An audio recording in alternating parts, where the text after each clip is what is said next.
नमस्कार। Ghatnachakra book video में आपका हार्दिक स्वागत है। आइए प्रारंभ करें इस यात्रा को, जहां हर विषय वस्तु को हम सरल, स्पष्ट और परीक्षा उपयोगी ढंग से प्रस्तुत करेंगे। नमस्ते। आज हम बात करने वाले हैं भारत की इकोनॉमी की एक कह सकते हैं दोहरी कहानी के बारे में। एक ऐसी कहानी जिसके दो चेहरे हैं। एक चेहरा दुनिया की तरफ देख रहा है और दूसरा अपने ही घर में अपनी ताकत बढ़ा रहा है।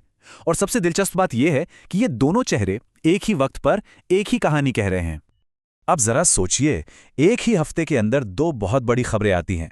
एक तरफ भारत पर इंटरनेशनल प्रेशर पड़ता है और दूसरी ही तरफ देश के अंदर एक बड़ी कामयाबी का जश्न मनता है।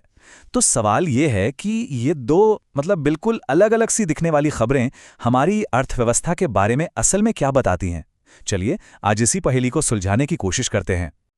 और देखिए टाइमिंग कितनी कमाल की है। 14 अक्टूबर 2025 एक खबर आती है जो भारत की अपनी डोमेस्टिक स्ट्रेंथ को सेलिब्रेट करती है।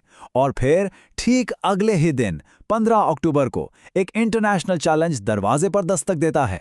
सिर्फ 24 घंटे का फर्क, लेकिन ये दो घटनाएं इंडियन इकोनॉमी के दो एकदम अलग साइड्स को दिखाती हैं।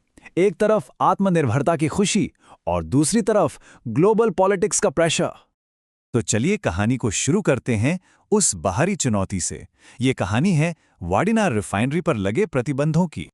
तो हुआ ये कि 15 अक्टूबर 2025 को ब्रिटिश सरकार ने एक बड़ा फैसला लिया।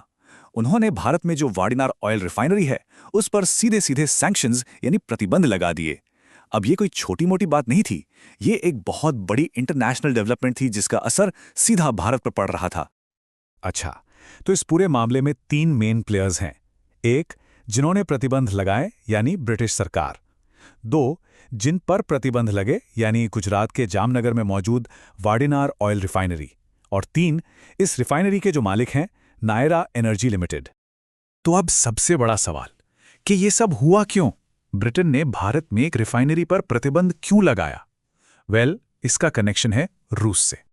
और यहीं पर सारी कहानी साफ हो जाती है। देखिए, ब्रिटेन के जो ये सैंक्शंस थे वो असल में सीधे भारत के खिलाफ नहीं थे। उनका टारगेट थी रूस की दो सबसे बड़ी ऑयल कंपनियां, लुक ऑयल और रोसनेफ्ट। लेकिन क्योंकि वाडिनार रिफाइनरी की ओनरशिप उसका मालिकाना हक इन्हीं रशियन कंपनियों से जुड़ा है, तो जाहिर है भारत में होने के बावजूद ये रिफाइनरी भी इन प्रतिबंधों के दायरे में आ गई। ये एक परफेक्ट एग्जाम्पल है कि आज की दुनिया में ग्लोबल इकोनॉमी कितनी ज्यादा कनेक्टेड है। चलिए अब इस इंटरनेशनल कहानी से थोड़ा हटते हैं और देश के अंदर चलते हैं। बात करते हैं उस बड़ी कामयाबी की जो हिंदुस्तान शिपयार्ड को मिली।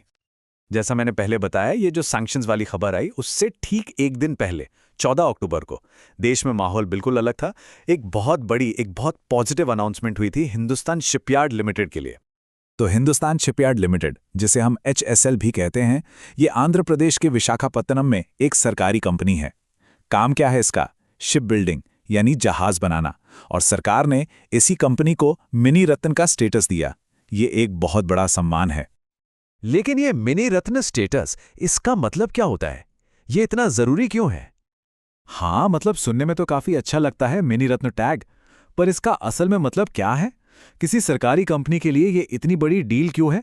चलिए इसको समझते हैं।